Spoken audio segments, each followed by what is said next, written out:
पीपलपुर का श्राप।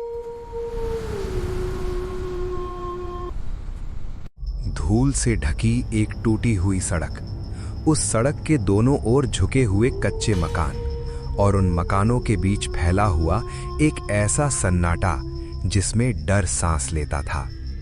इस गांव का नाम था पीपलपुर।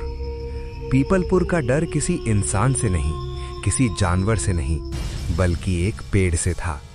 गांव के बिल्कुल बीचों बीच खड़ा था एक पीपल का पेड़, इतना पुराना कि उसकी जड़ें जमीन नहीं कब्रें खोदती थीं। उसकी टहनियां ऐसी लगती थीं जैसे आसमान को नोच रही हो। कहते हैं जो भी रात के 12 बजे उस पेड़ के नीचे गया वो या तो पागल लौटा या फिर लौटा ही नहीं। हर अमावस की रात पीपलपुर में कोई न कोई मरता था, कभी गाय, कभी बच्चा, कभी जवान आदमी। मरने से पहले सब एक ही बात कहते, मैंने घुंघरू सुने थे। गांव के मर्द एक एक करके मंदिर के सामने इकट्ठा होने लगे। कोई बोल नहीं रहा था, बस मशालों की चरचराहट और दूर कहीं उल्लुओं की आवाज। तभी सरपंच दरोगा सिंह आगे बढ़, बस बहुत हो गया।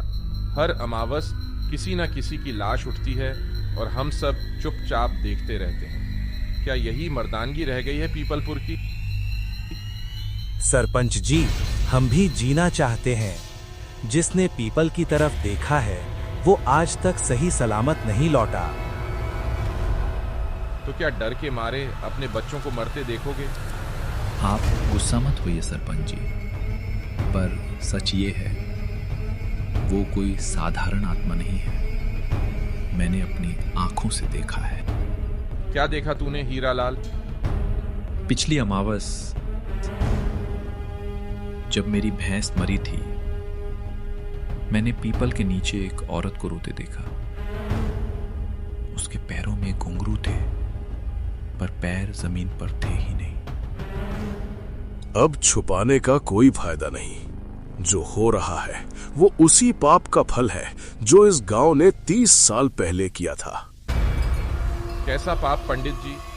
सावित्री, एक माँ जिसे बिना सबूत डायन कहकर इसी पीपल के नीचे जला दिया गया था।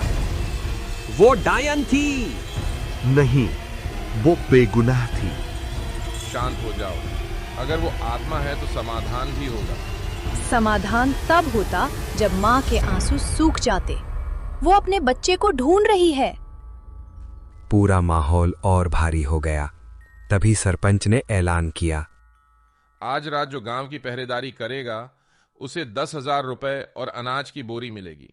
अगर मैं जाऊं तो क्या मेरा परिवार सुरक्षित रहेगा? अगर तू बच गया तो पूरा गांव तेरा एहसान मानेगा।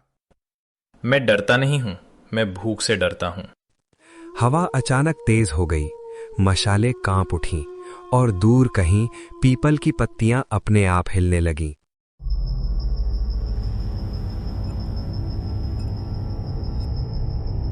पंचायत से क्या फैसला हुआ? आज रात मैं पहरा दूंगा। नहीं। अगर मैं नहीं गया तो ये आवाज हर रात हमारे घर आएगी। और अगर आप लौटे ही नहीं तो समझ लेना मैं भूख से लड़ते हुए मर।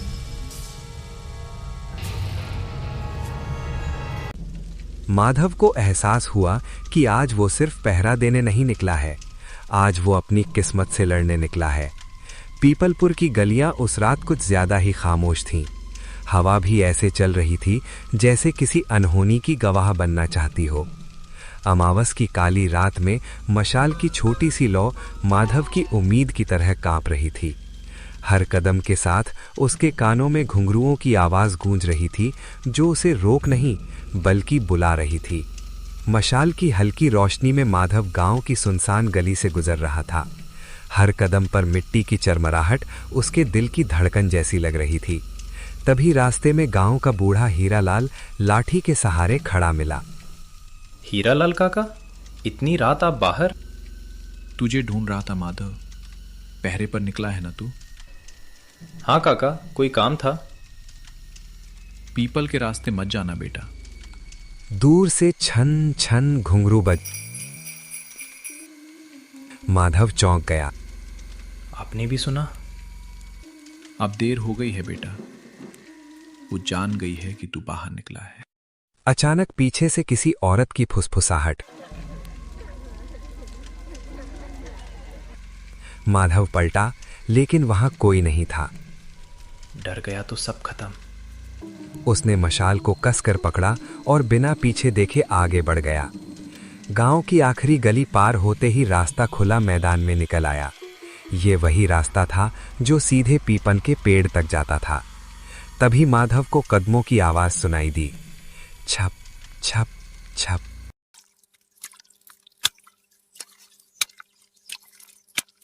जैसे कोई गीली मिट्टी पर चल रहा हो। कौन है? कोई जवाब नहीं। तभी सामने पीपल के पेड़ पर वो औरत उल्टी टंगी हुई दिखी। मैं तुझे नहीं जानता, रास्ता छोड़ दे। तू जानता है, सब जानते हैं। माधव ने आंखें बंद कर ली और एक कदम पीछे हट गया। तभी दूर से ओम क्रीम कली कपालिनी स्वाहा, ओम क्रीम कली कपालिनी स्वाहा।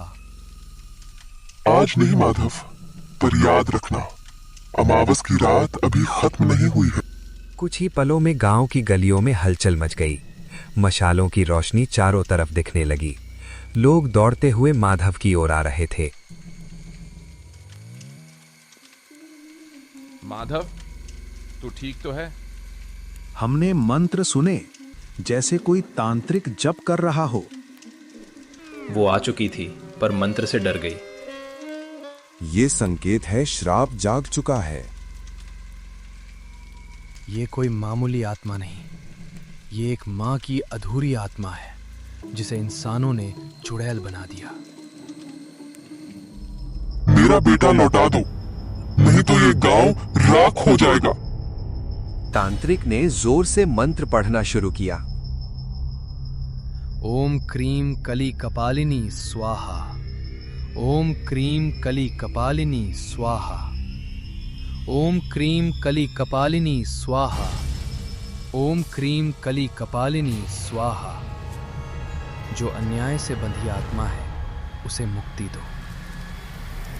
उसने अपनी लकड़ी जमीन पर पटकी। जमीन कांप उठी। पीपल की जड़ों से काला धुआं निकलने लगा।